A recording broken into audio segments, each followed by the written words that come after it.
40 acres and a mule is a kind of shorthand, the convergence between the government's policy and the true aspirations of freed people. General Sherman and the U.S. Army had marched through Georgia. Many hundreds and thousands of enslaved people had run away and come toward the U.S. forces looking for freedom, escaping from slavery, trying to find a way to get free. General Sherman and Stanton, the Secretary of War, had a meeting with about 20 African-American ministers there in Savannah, and at that meeting, Sherman said, "Well, what do your people want?"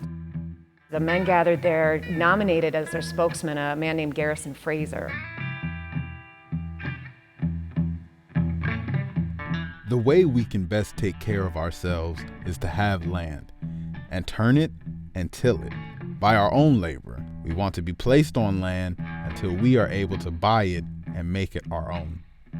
And when they were asked, why, or are you sure you don't want to live among the white people?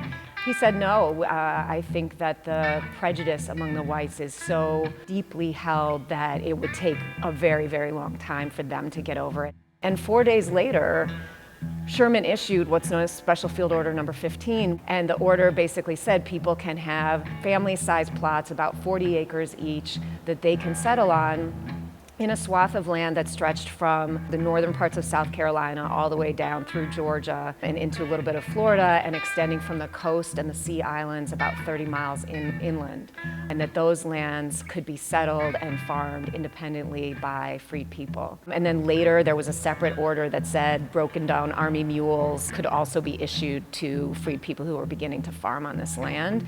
Most of the white landowners, the plantation owners, had fled that region when the U.S. Army first occupied it earlier in the war. Word spread about this policy, and so you saw people in other places in the South saying, yes, the government has promised us 40 acres and a mule, but here along the coast of South Carolina and into Georgia are really the only places where there was any formal policy that suggested that that land would be forthcoming. Over the course of summer of 1865 and fall of 1865, Johnson, as president, began pardoning the former Confederates, the white landowners, and allowing them to come back to the land and reclaim it.